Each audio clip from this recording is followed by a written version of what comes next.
this is kind of nice. Got a culmination of sad country songs. Man. Woke up at 4 in the morning.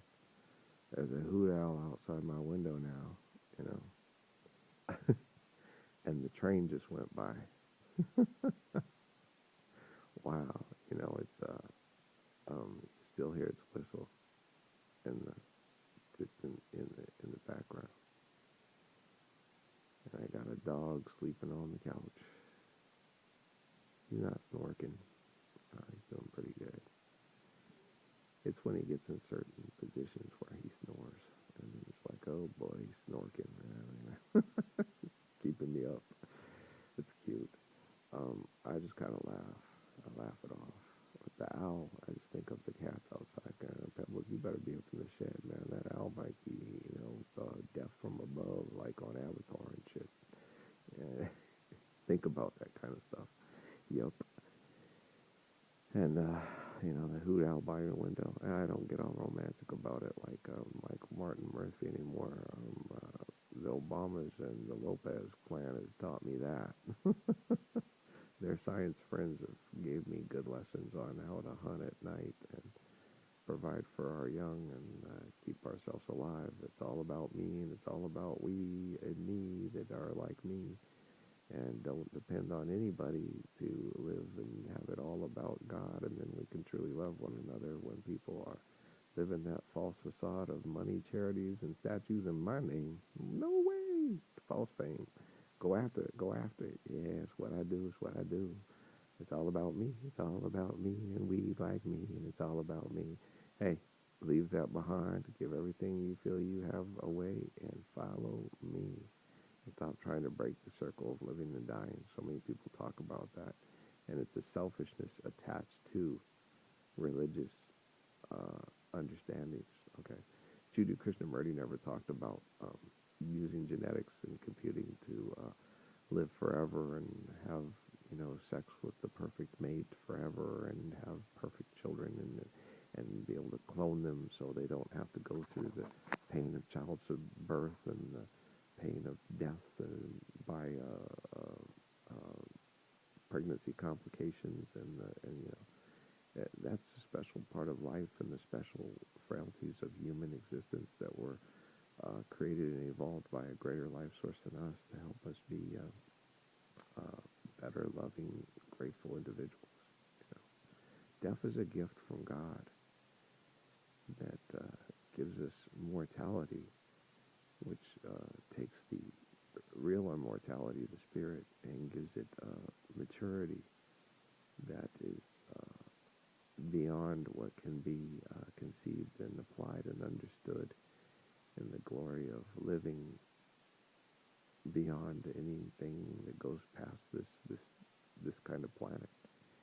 This is a special gift to have the circle of living and dying. It's a privilege.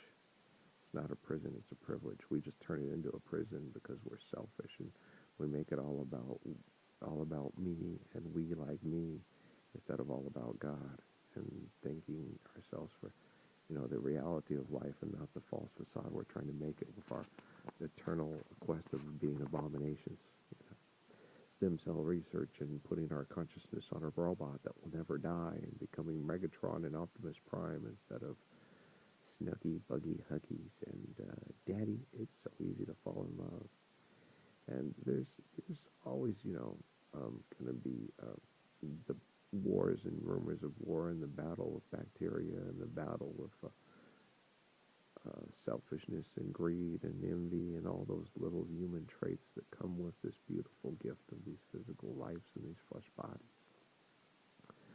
But the battle of temptation, the holy jihad, can be much more easy to live through when you have faithful people that value the glory of God's grace over the disgrace of their ego brain worship and the passions of the mind. It's good to be beautiful, isn't it though? I love me so much. It's 4 in the morning and once more the dawn and just woke up. The wanting an early bee. I love Early B, man. He's a good old kid. Man, he's gorgeous. Too gorgeous for most people that seek fame in the flesh in this world. He was not meant to be touched or loved by women that are too evil to live the glory of faith in God. Even the women that were given to him on earth to love him couldn't conceive the capacity of his true nature to love. It's not their fault. It's not any of their fault. It was a group decision. It's the people love and worship the life of Riley and Rockefeller given to them on TV as opposed to the true beauty and meaningfulness of the life of Christ and Krishna and other people that tell us to be grateful for, life as it is given and how to work with each precious step along the way. And you could make it a better, like Haile Selassie, Jiddu Krishnamurti, why don't you change? Because, unless you're really just determined to make life so miserable, because all things being relative, don't you feel your brothers and sisters' pain? One lady that really helped tonight, we ran across each other a couple of times because we were, I guess, looking for similar foodstuffs, and she had her son with her little cute blue-eyed daughter in the cart and teaching him how to drive, how to be aware and courteous and about the exchange of driving. And we talked about that, and it was neat.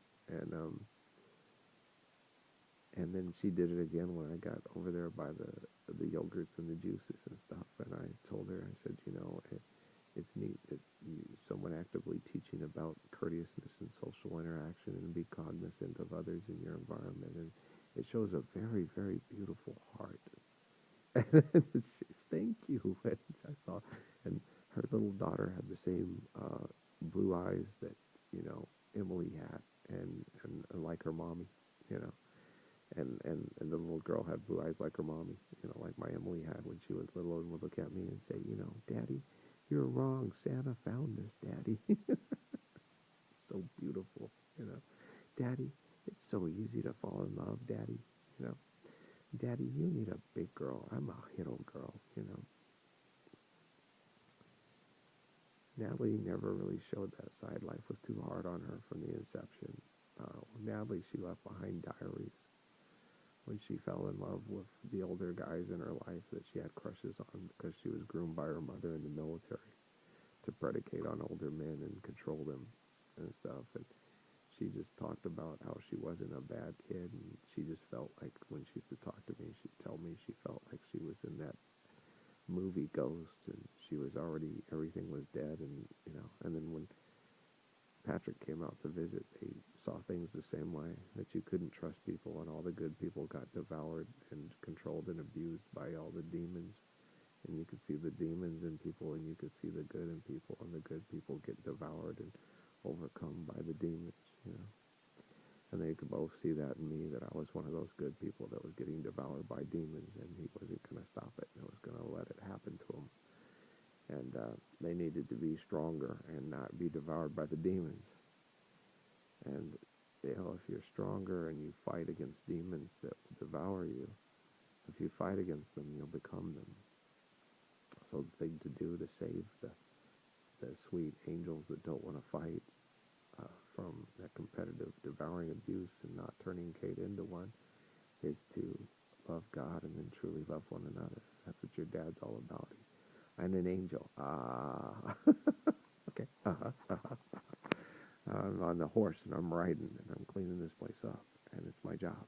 And don't cry for me, Tonight, when I went to bed, I said this prayer about this Jennifer Lopez things that they do to me. That's like a mind invasion. It's constantly there because they pump it with the Wi-Fi shit, and it's torturous and it sucks.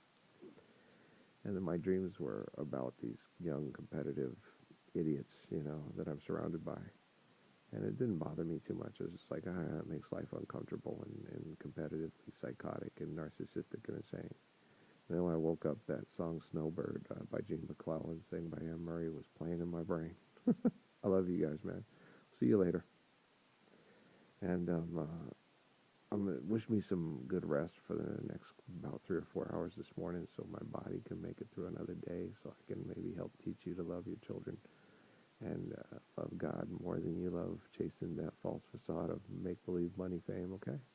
I love you people, okay? Peace.